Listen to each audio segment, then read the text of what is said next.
patch race number 2. Because of the non-finishers, I started in 7th, but 5th on the road, so it wasn't too bad considering my qualifying was shocking.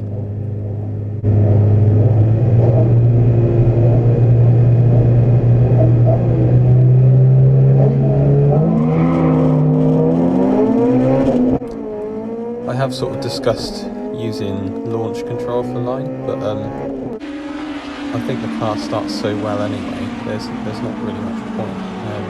It's just an added variable into the mix really. I don't think it's really needed.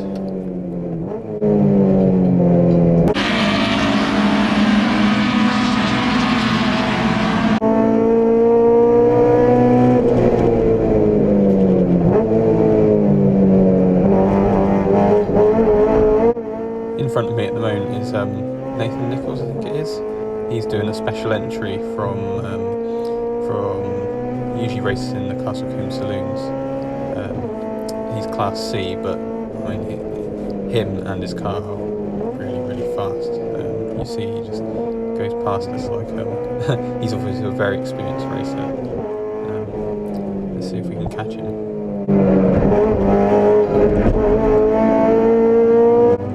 Here we are, behind Ross again. So Ross is currently 2nd in Class B on the road.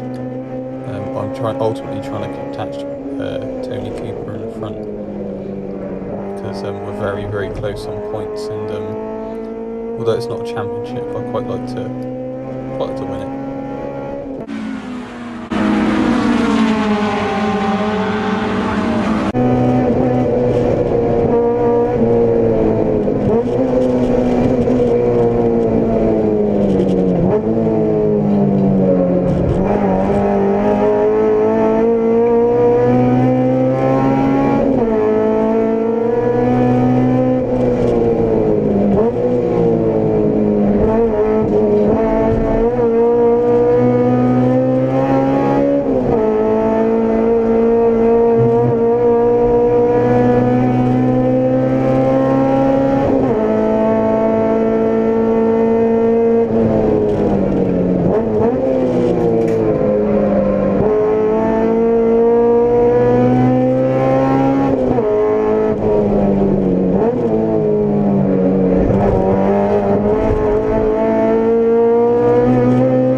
Lining up in my overtake. Ross defends on the inside, which sort of compromises line through quarry. I seem to get a really good exit, and I pull up alongside through folly, and then it's just a question of on the brakes really. I know I'm pretty confident on the brakes here. Make a bit of a boo-boo, goes into 5th gear, and I'm like, oh god, not now. Has to smack it down to 3rd. I have struggled from 5th to 4th to 3rd with this gearbox sometimes. I think it's just part of the design where it's just a rod selector. It's a little bit vague at times, but that's just the nature of the car. I just need to get used to it.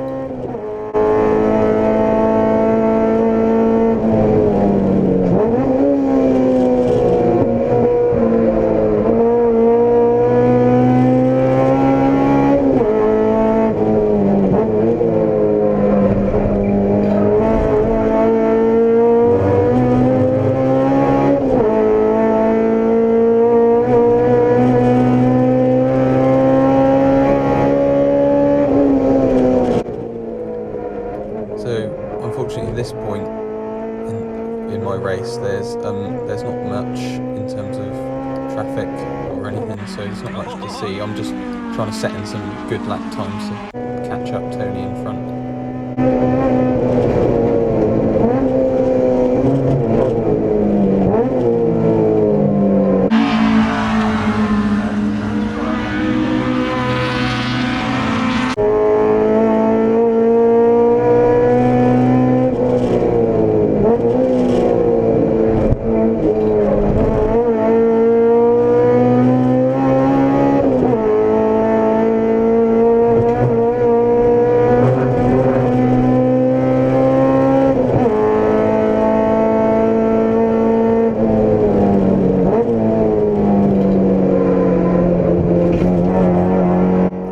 gap is closing, and I can see Tony more and more in front each lap.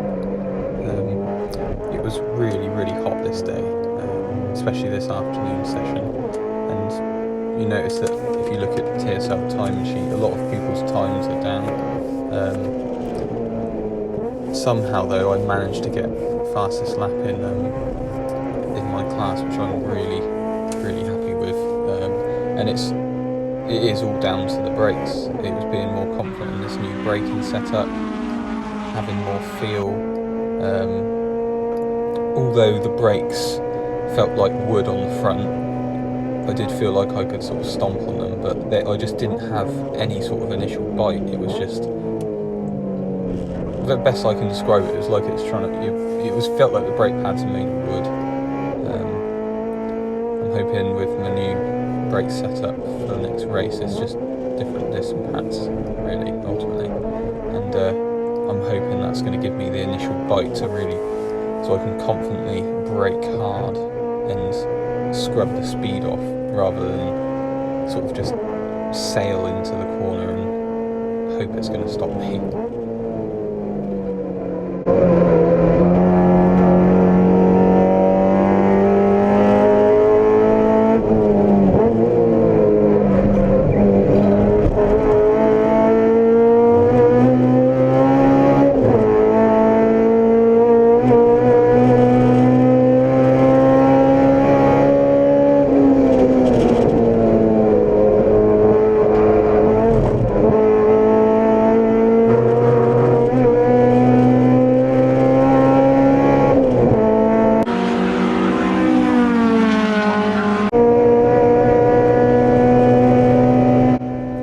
So the tyres that I'm running at the moment are Nankang AR1s, 195 50/15s all round.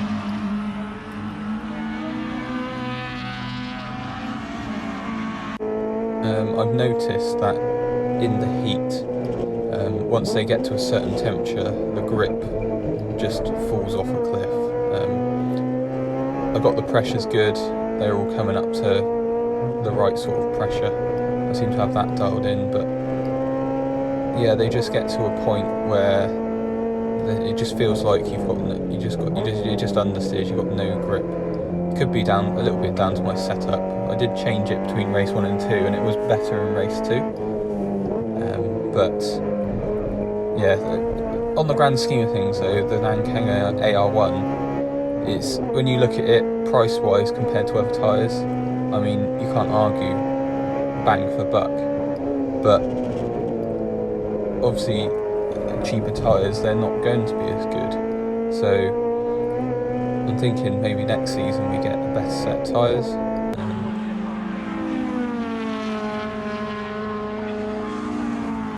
Yeah, better set of tyres for next season. I think the set of the Nankangs all round.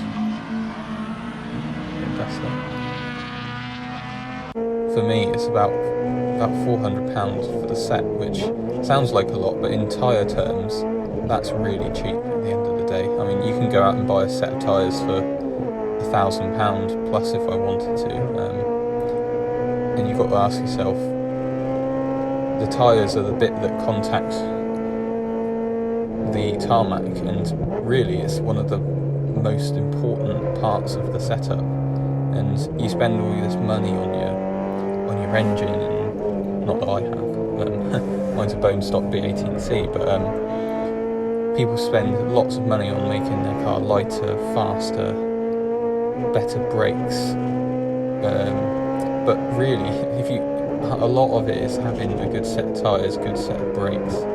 I just contradicted myself then, but yeah, good brakes, good tyres, good handling setup, and being able to actually drive the car.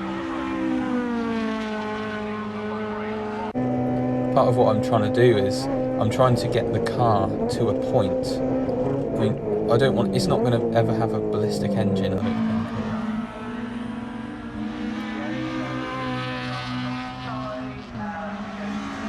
think, or anything like that.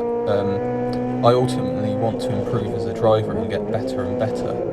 And you just need a setup that's reliable, it's predictable, you know what the car's going to do.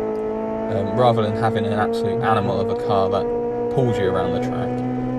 I want to learn to drive the car properly, and if I can do that, and if I was to get in a ballistically fast car, then I should be able to control it and be even faster than your average guy in his ballistically fast car. That's the goal, really.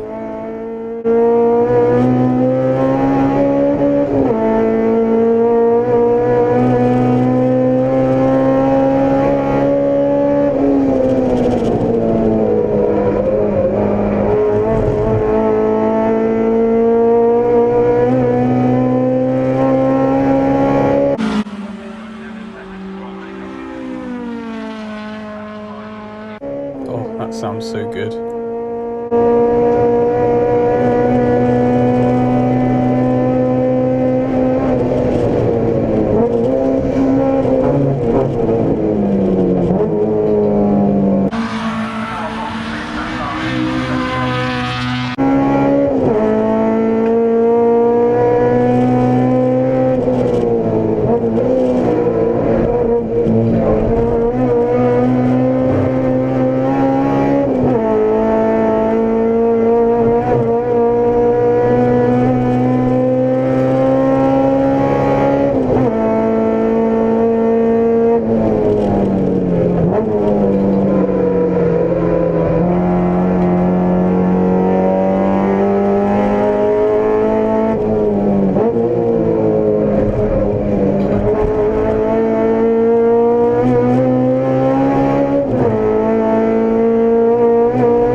Starting to rain in Tony now, as he's getting closer and closer in the video.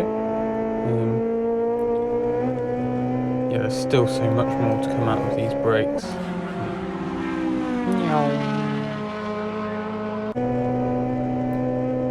We start getting into a bit of lap traffic, and I think it works in my favour.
Analysing my footage from this race, I still really need to work on my pedal transitions and my braking into quarry. I've got a good plan for next race. I'm sure the new brake pads are going to help with that. It's just a confidence thing, and the brakes feel rubbish at the moment. Just the fronts. The rears are awesome. Let's just make the fronts awesome so that we can really utilise the brakes and get those lap times down and try and beat Tony.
Dad and Doug cheering me on.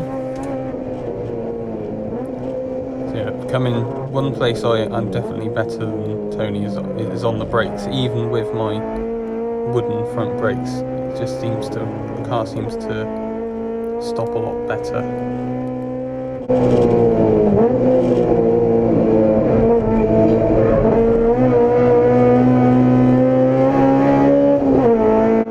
Around the corners and through the chicanes I definitely seem to have the run on him, but just down the straights he's just got that much, a little bit more power, and it just means that I can't rein him in on the straights.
Again, here you'll see in a minute I misselect third and going into tower, going to fifth, and that really didn't help my progress.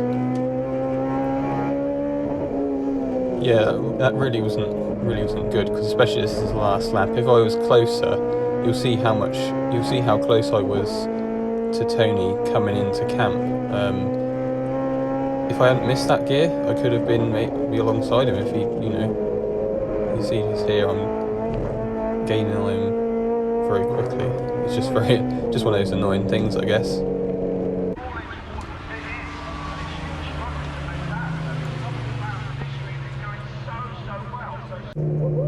Tony and I both enjoyed that. Yeah, my goal is I've definitely got to try and beat Tony next race. He's my next sort of hurdle and goal. I mean, I've done really well in my first season so far. At the moment we are we're third overall. Tony's on 63 points. Sam Stride's on 59. I'm on 59, but Sam finished higher in the last race, and he's Class A. He's second.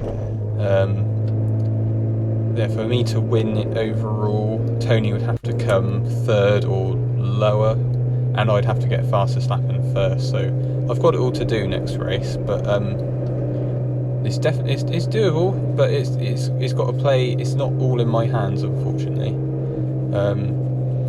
If I just got cut the more faster laps earlier on in the year, but to be honest, I wasn't as quick, not as fast as I am now. So not that I'm fast. I mean, it's just a learning experience, isn't it? Like I said, I think I've done really well for my first season.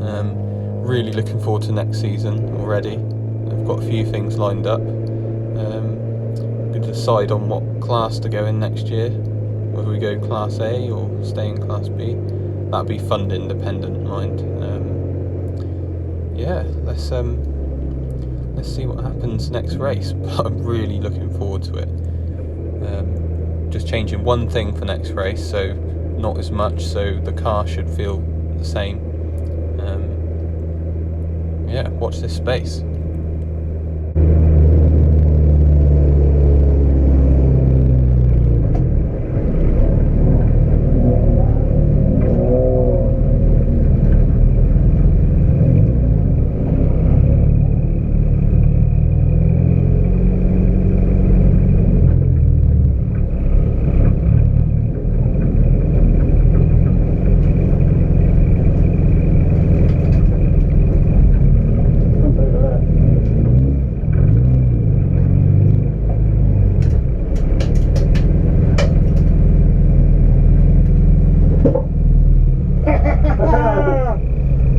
mate. Awesome job. I nearly had Tony. Ah, bah. You bastard. Oh, my eye. Oh, Did that cool you down? yeah. Good, good. Jeez. Is that cold? Yeah. Awesome. Here you go. Well done, boy. Awesome job. That's it for our coverage of Combe Countdown. In the next episode, we find out exactly what went on at Grand Finals Day. Here's a sneak preview.